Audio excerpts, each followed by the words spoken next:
Hey everybody, Max Kevin here. It's a little cutie podcast. It's not too long. Oh, I done did it. I done it. I done goofed. I bought a PS5 Pro. I bought the PS5 Pro. Who wants to touch me? You got who's jelly? Anybody listen? How jelly are you? I got the PS5 Pro. What do you got? What do you got? Super Nintendo? Oh, you're playing Super Mike Tyson's Punch Out? Oh, you're playing Super. Oh, okay. Okay. Oh, yeah. I got a 65-inch OLED TV. I got a PS5 Pro. I don't have a sound bar, so maybe I gotta get a sound bar so the sound sounds nice. I can get the Dolby Atmos. Don't have that yet though. That's another $400. I don't know. Maybe I don't know if I'll get that, but I did spend the $700 on the PS5 Pro. I figured I've been for the past 5 years. I wanted a PS5. I really wanted to get it, and I never got it. And well, it's actually my vacation off from my job there, and I'm kind of teaching this business English class, and it's like a little side job. I'm doing a little side gig, so I thought, hey, why not? Why not just treat myself? I'm doing extra work during my vacation time. I should just treat myself. Yeah, it is $700, but it has 3 lines. Regular PlayStation only has the 1 line there. This one has 3 lines. That's how you know it's better, because it's got the 3 speed lines. It's got 4K 60 FPS. You're trying to play your games on your regular PlayStation at 4K 60 FPS and you can't do it? You're playing at 30 FPS 4K, or you're playing at 60 FPS 1080p? Oh, I'm sorry, poor kid. Are you in poverty? Is this a third world country? Oh, you're living in Uzbekistan? I didn't realize that they didn't have PlayStation 5 Pro in Uzbekistan. Anyway, got the PS5 Pro there, Oh, it's great, man. I've been playing, as soon as I got it, I was like, oh my god, what's my first game gonna be? Oh, what should be the first game I get? What should be? There's so many to choose from. What is the first game I should play on my PS5 Pro? I got Final Fantasy VII Rebirth, because I'm a huge nerd. When I was in high school, Final Fantasy VII came out, everyone got it, everyone's like, oh my god, Final Fantasy VII, it's on the PlayStation, look, it's 3D, it's got the polygons, and it's got the full motion video, oh my god, you see the graphics? We're used to Super Nintendo, and now we got PlayStation. Oh my god, look at the graphics. It's Final Fantasy. Look at his sword. He's got a big sword. He swings it. Look at his hair. He's got a little. Oh my god, look at it. So, Aerith died. Oh my god. But that's not her name in the English. It's Ares in the English version because they messed up on a translation. But in subsequent versions of the game, they changed it back to Aerith because they realized they messed up on the translation. Oh my god, she died. Sephiroth killed her. Oh my god, he stabbed her with the sword. Oh my god, this game. It's like, it's for adults. I've been used to playing Mario, just jumping on people's mushrooms, but now this chick just got stabbed through the heart with the... Oh my god, it's Final Fantasy VII. Oh my god. Anyway, it was a big part of my childhood there, so it's a great game there, I played the remake, the Part 1 remake. That was in COVID times.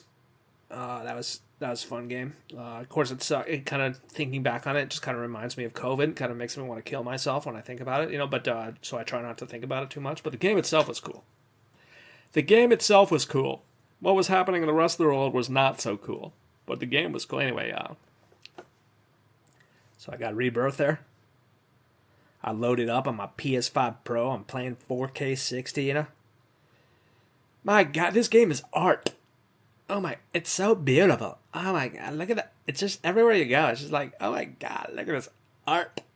It's so, yeah, like you start in this town, man, and it's just like the amount of detail is just insane, Like you're just walking around town, there's like flowers hanging there, some dudes sitting down, painting a portrait of this lady, and there's like and there's just like books and everything, there's hanging around. There's all these there's so many little tiny details that it's like maybe most people who are playing it wouldn't even like walk to that corner of the map or whatever, wouldn't even see this, but like the amount of time they had to, like the artist had to spend just designing, it's like, oh my god, it's art. This is beautiful.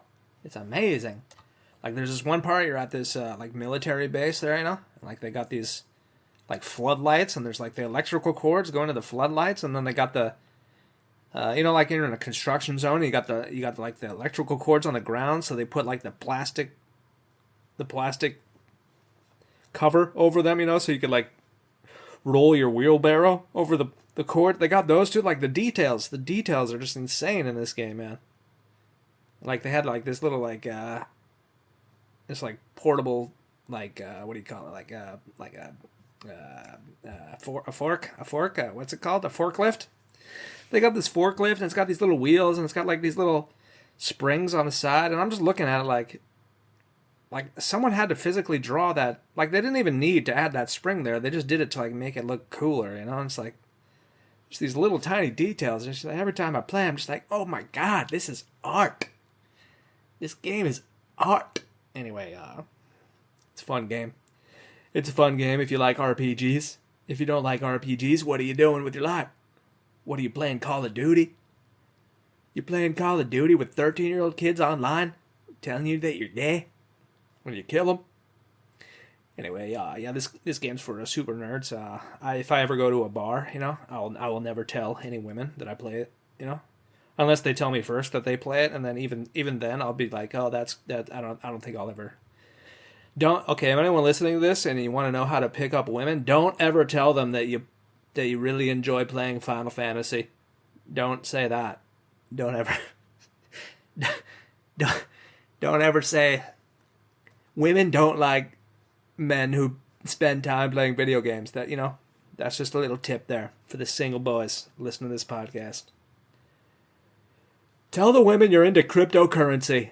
Women like that. Just be like, yeah, I'm trading crypto, dude. I just do, me and the boy, we're just trading. I started with the Litecoins, and we're trading. I got Ethereums. I'm gonna be a billionaire one day. I got the cryptos, Women love money, I guess is what I'm saying, And a lot of dumb people out there think crypto will make you rich, So if you just go to the bar and be like, I'm into crypto, maybe some dumb women will probably think you're rich, and you could probably get them drunk, take them home. Anywho, it's a great game, Final Fantasy. I'm in the beach town there, I got the swimwear. I got the bikinis for the women there. Of course, one of the female characters' her name is Tifa, and she's got huge gazungas, as they're called in the parlance of our time. And so you get her in the bikini, and like, she likes Cloud, but like Cloud's like awkward boy, because he's shy. He's a shy boy, which I don't really blame him, if he's never have a girlfriend, and Tifa's got these huge gazungas, and she's like, come on, Cloud, we're childhood friends. Don't you want to hang out? And he just like can't stop staring, Yeah, like, so you get the bikini there, and then you go meet him on the beach, and she's like, hi, Cloud. And he like turns and looks, and like he looks down, He's like checking out her cleavage there for like a split second. And he's like, oh, hi. And then he like moves.